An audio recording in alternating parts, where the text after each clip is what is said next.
Hi, this is part 2 of section 4, chapter 1, conditional statements and their converses.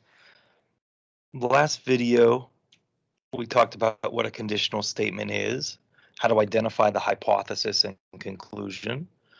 Also, we looked at some trickier examples where you had to find equivalent statements of a conditional statement. We also went over this little template, which is very helpful for what we're going to be doing now.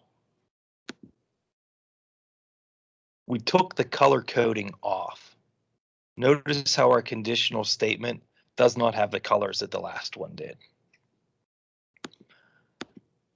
Also, if you look at the last conditional statement, it doesn't really have anything to do with math. It's talking about Saturday, Elisa, it's talking about soccer, nothing to do with math. Well, this new statement is about math. If you look at it, it says if points are collinear, then they lie on the same line. That's basically a definition. It's telling you what collinear means.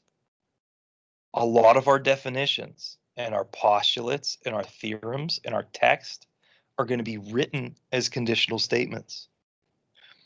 That's why this lesson is so important, because if we don't understand what conditional statements mean the same thing as, it's going to be very confusing to figure out what they're talking about. Okay, so we would like you to try this slide on your own. We want to identify the hypothesis and the conclusion.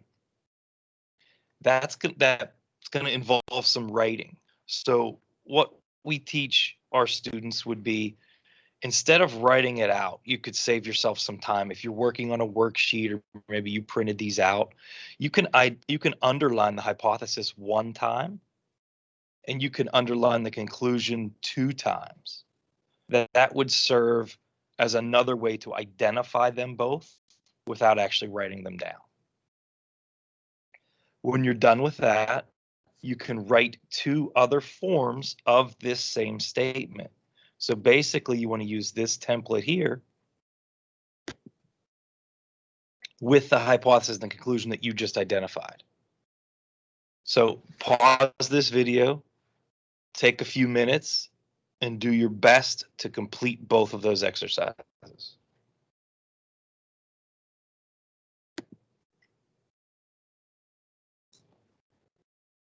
Once you're done, hopefully what you have matches this slide.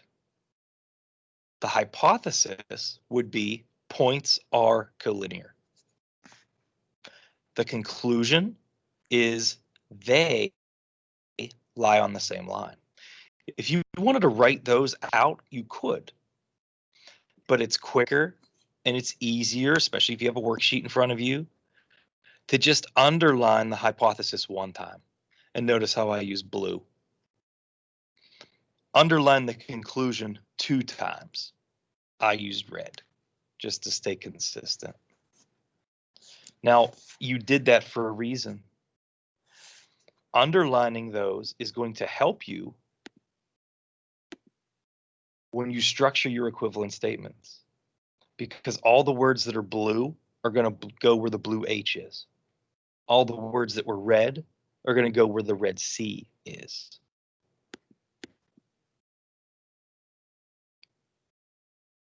So that second form, actually, we should probably talk about the conditional first. This conditional statement has if first, and it has then in the middle. That's exactly the same as equivalent statement number 1. So what you need to do is take statement number 1 and change it so it's equivalent to statement 2 and 3.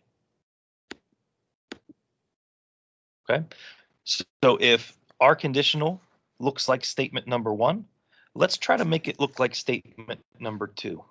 State the conclusion first, put the word if in the middle, finish off with the hypothesis. So it should look like this. Points lie on the same line if they are collinear. Now, you might say to yourself, well, points was blue in that top statement. The word they was red, and then down here we switched them. Well, that's because they is a pronoun. If we would say all of the red words first, they lie on the same line, we're not real sure what we're talking about. They is a pronoun. It could mean a lot of different things. What is they referring to? They is referring to the points.